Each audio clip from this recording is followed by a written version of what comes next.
Subscribe பட்டனை அமுக்குங்க, bell பட்டனை அமுக்குங்க. வாழ்க வளமுடன். இப்படிக்கு பாட்டி வைத்தியம். வணக்கம்ப்பா, உங்கள் பாட்டி பேசுகிறேன். இப்போ நான் உங்களுக்கு அந்த காலம் மாதிரி செவப்பரிசியில் பொங்கல், சக்கரை பொங்கல் வச்சு காட்டுறப்பா. செவப்பரிசி அந்த காலத்துலலாம் கைக்குத்தல் அரிசி தான், அது உடம்புக்கு அவ்வளோ நல்லது. இப்போ எல்லாம் வெள்ளை அரிசியில் தான் பொங்கல் வைக்கிறாங்க. உங்களுக்கு நான் செவப்பரிசியில் வச்சு காட்டுறேன். இந்த செவப்பரிசியை இந்த ஒரு டம்ளர் போட்டு ஒரு அரை மணி நேரம் தண்ணியில் கழுவி ஊற வச்சுட்டேப்பா. ஏன்னா அது வேகிறதுக்கு கொஞ்சம் ரொம்ப ஹார்டாக இருக்கும், நேரம் ஆகும். அதனால தண்ணியில் ஊற வச்சுருக்கேன். இதுக்கு 50 பாசிப்பருப்பு, 50 கிராம் பாசிப்பருப்பை வறுத்து வச்சுருக்கேன், பக்குவமாக வறுத்து வச்சுருக்கேன். இந்த அளவுக்கு 400 கிராம் வெல்லம், 400 கிலோ வெல்லத்தை இடித்து வச்சுருக்கேன். முந்திரி பருப்பு தேவையான அளவு போட்டுக்கோங்க. இது திராட்சை பழம், அதுவும் தேவையான அளவு போட்டுக்கோங்க. கருப்பு திராட்சை உடம்புக்கு நல்லதுன்னு வாங்கி வச்சுருக்கேன். இது 3 ஏலக்காய், இந்த கொஞ்சோண்டு கற்பூரம், பச்சை கற்பூரம் கொஞ்சோண்டு நல்லா இருக்கும். கோயில் பொங்கல் மாதிரி வாசமாக நல்லா இருக்கும். இதை போட்டால் இது நெய் தேவையான அளவு ஊற்றிக்கிற வேண்டியதுதான். இப்போ நான் அடுப்பில் இந்த டம்ளரில் ஒரு 5 டம்ளர் தண்ணி ஊற்றி வச்சுருக்கேப்பா. இந்த அரிசியை போடுறதுக்கு வெந்நீர் உலா கொதிக்கவும் நம்ம அரிசியை போட்டுடலாம். இப்போ உலை கொதிச்சிருச்சுப்பா. பொங்கலுக்குன்னா என்ன செய்வோம், கழனி தண்ணி, இதை கழுவுன தண்ணியை ஊற்றி நல்லா ஃபுல்லாக வச்சு பொங்க விடுவோம். நம்ம அப்படியெல்லாம் வைக்கல, சும்மா உங்களுக்கு பொங்கல் வச்சு தானே காட்டுறேன். அதனால இந்த அளவு நம்ம இது பண்ணிக்கலாம். இந்த பாருங்க, அரிசியை போடுறேன்.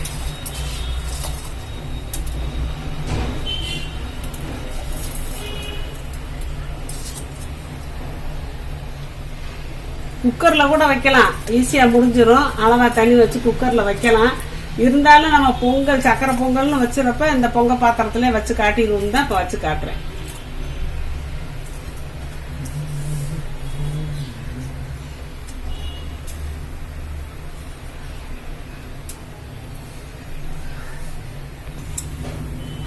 ஒரு 5 நிமிஷம் கொதிக்கட்டும்ப்பா.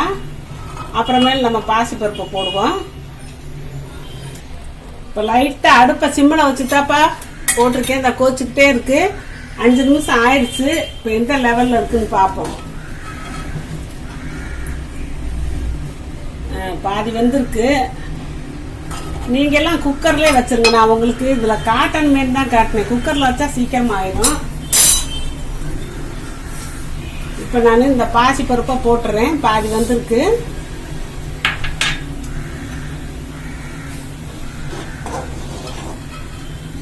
கிண்டி விட்டு இது நல்லா குழையவும் உங்களுக்கு நான் காட்டுறேன்.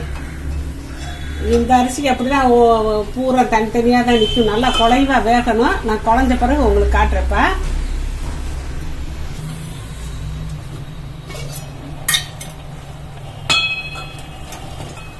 கிண்டி வேக விட்டப்பா. அடி ஒட்டாம, அடி ஒட்டாது, கனமான பாத்திரம். ஓரளவுக்கு குழஞ்சிருச்சு. நீங்க குக்கர்ல வச்சுக்கோங்கப்பா. நான் இந்த பாத்திரத்துல வைக்கிறதுக்கு 5 டம்ளர் தண்ணி ஊத்துனேன், 1க்கு 5 ஊத்துனேன். நீங்க குக்கர்ல வச்சீங்கன்னா 4 ஊத்துனாலே போதும். 1 டம்ளர் அரிசி, ஒரு 50 பாசிப்பருப்பு போட்டிருக்கப்பா. அதுக்கு நீங்க குக்கர்லயே வச்சு இந்த பொங்கல்லாம் நீங்க வெள்ளை அரிசி பொங்கல்னா உங்களுக்கு சீக்கிரமா ஆயிரும். இது கொஞ்சம் லேட் ஆகும். அதனால இந்த பொங்கல் நீங்கள் செய்ய ஆசையாக செய்கிறதா இருந்தால், உடம்புக்கு நல்லதுன்னு செய்கிறதா இருந்தால் நீங்கள் குக்கரில் வச்சுக்கோங்க. இது நல்லா வெந்துருச்சுப்பா ஓரளவுக்கு. இன்னும் கொஞ்சம் குழையட்டும்.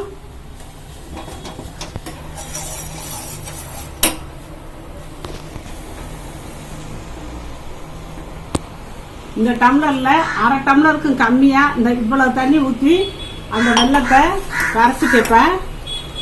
கரைச்சிட்டேன். இப்போ நான் கரைச்ச வெள்ளத்தை அப்படியே வெள்ளத்தை போடக்கூடாது. அதில் கல் மண் இருக்கும். இப்படி கரைச்சி ஊற்றினா நல்லா இருக்கும்ப்பா. கரைச்சாச்சு, ஒரு கட்டி கூட இல்லை, கரைஞ்சிருச்சு. இப்போ பொங்கலில் ஊற்றலாம்.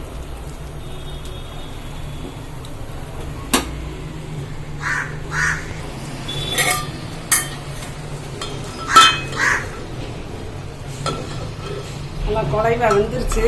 ஆனால் வேக தான் ரொம்ப நேரம், 1 மணி நேரம் ஆயிடுச்சுப்பா. அதுக்கு தான் நீங்கள் குக்கரில் வச்சுருங்க. இந்த வெல்லம் கரைச்சதை வடிகட்டி ஊற்றிக்கலாம் நம்ம.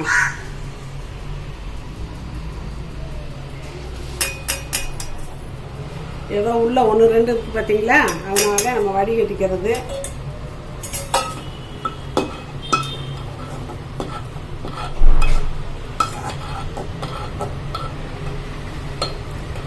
இருக்கட்டும். நம்ம இப்போ தாளிச்சு ஊற்றிடலாம். பொங்கலை தாளிக்கிறதுனா அந்த முந்திரி திராட்சை எல்லாம் வறுத்து போடுறது. இதில் குழிக்கரண்டியில் ஒரு 1/2 கரண்டி நெய் ஊற்றிருக்கப்ப நெய் தாராளமாக ஊற்றலாம், அப்போ தான் நல்லாயிருக்கும். அல்வா மாதிரி இருக்கும் பொங்கல்.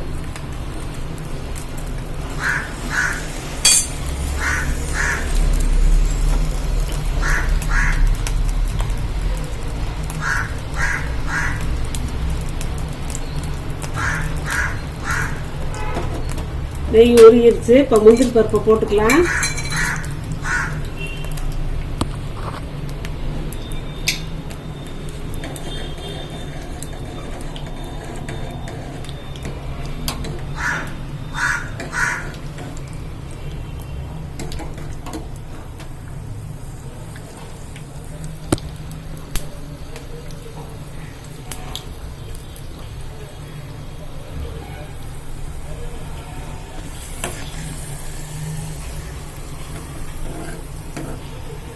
இந்த ஸ்டேஜில் திராட்சை பழத்தை போட்டுக்கலாம்.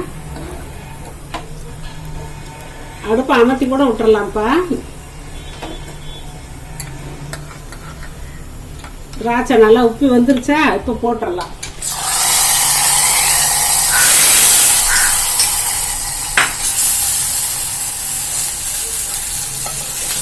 இப்போ இந்த ஏலக்காய் 3 ஏலக்காயை தட்டி வச்சுருக்கேன். இந்த பச்சை கற்பூரத்தை வச்சுருக்கேன். நல்லா நசுக்கலாம்.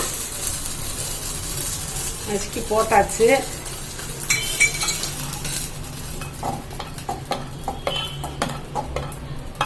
இந்த ஸ்வீட்டுக்கெல்லாம்ப்பா கொஞ்சம் உப்பு, கொஞ்சம் பட்டை பொடியெல்லாம் போட்டால் நல்லா இருக்கும். நான் அதை போட்டு காட்டுறேன்.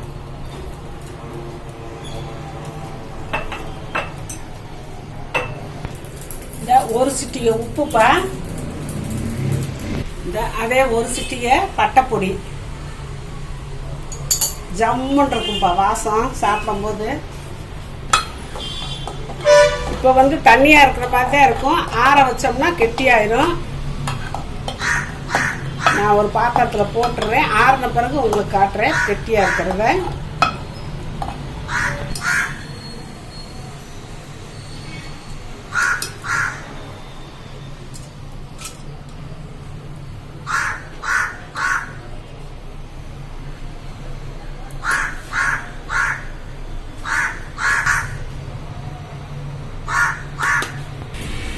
பொங்கல் எடுத்து வச்ச பொங்கல் கொஞ்சம் ஆறி இருக்குப்பா.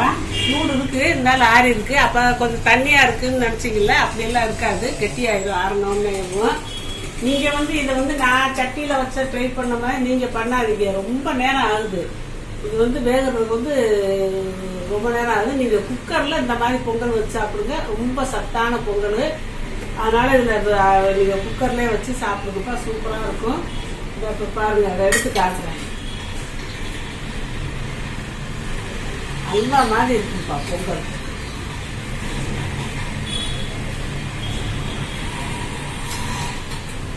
பொங்கல் கலரே வித்தியாசமா, இது வித்தியாசமான பொங்கல் தான். எல்லாம் வெள்ளை அரிசியில் வைப்பாங்க, அதில் அவ்வளோ டெஸ்ட் இருக்காது. இந்த பொங்கலுக்கு, இந்த தை பொங்கலுக்கு நீங்கள் இந்த மாதிரி பொங்கல் வச்சு சாப்பிடுங்க. பாட்டி தர சொல்லி வாழ்க வளமுடன். சப்ஸ்கிரைப் பட்டனை அமுக்குங்க, பெல்லு பட்டனை அமுக்குங்க. வாழ்க வளமுடன். இப்படிக்கு பாட்டி வைத்தியம்.